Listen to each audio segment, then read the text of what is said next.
In the comments section of my last video, a user recommended the book Republican Gomorrah.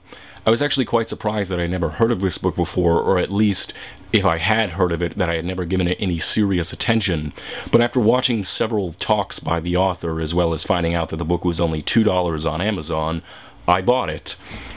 This book actually seems similar in content and theme to other books that I've read in the past, such as American Fascists, American Theocracy, and The Family, The Secret Fundamentalism at the Heart of American Power. As I just got the book yesterday and I have only read the first couple of chapters, I can't give a full appraisal of it, but I would recommend checking it out. I'll post links in the description to some talks by the author, as well as links to the books that I mentioned, which I would definitely recommend.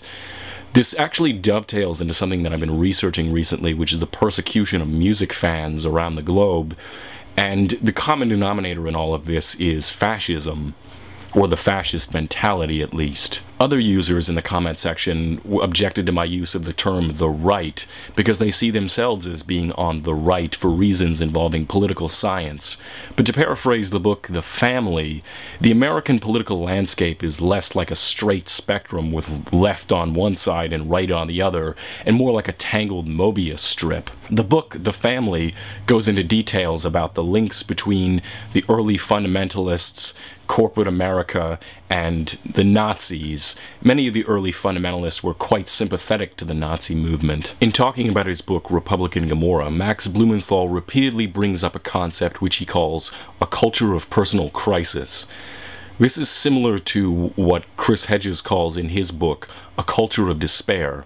The basic idea is that people who face economic hardship and personal crisis of one sort or another often find their way into organizations which transform them into zealots. Blumenthal brings up a book by Max Fromm called Escape from Freedom. The basic thesis of this book, as I understand it, is that those who cannot handle the pressures of a free society often seek authoritarian movements to escape from this pressure. With that, I direct your attention to a documentary by Democracy Now! About the rise of neo-Nazi movements in America since the election of President Obama. Link in the description. In the first part of the documentary, we see neo-Nazis talking about the fear of losing their job and other hardships that they face or might potentially face. This is where the culture of personal crisis comes in. That, of course, leads to the scapegoating of minorities, which is, of course, a mandatory tactic for fascist movements. This brings me to one thing which has always baffled me about the neo-Nazi movement in America, and that is that, generally speaking, these are people who are afraid that the government is going to try and run their lives, take away their guns, and possibly herd them into death camps. In other words, people who are fixated on Nazi Germany are afraid that the US government is going to start acting like Nazis. Now, the cognitive dissonance, which should be massive in their brains, is of course waved away by the fact that they believe that the people that they are scapegoating are the ones in power that are going to do it to them. Returning to the religious right, it is more than just the Book of Leviticus which makes them so rabid over same-sex marriage. Homosexuals are a group which they can scapegoat and bully because that is part and parcel of the fascist mentality. Authoritarian movements need enemies and scapegoats. This gives their members something to focus on to transform their personal crises and shattered lives into something which they experience as meaningful.